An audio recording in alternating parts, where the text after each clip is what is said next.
A late-night grocery list morphs into a flirty confession when a text slips to the wrong contact.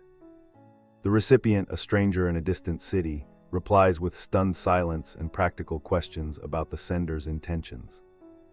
Panicked, the sender crafts a careful backpedal, explaining a misdial and hoping the truth lands softer than heat.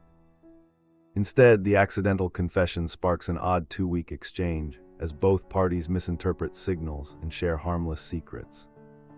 In the end, the sender learns to double-check numbers while the other person laughs, calling it a treasured mishap.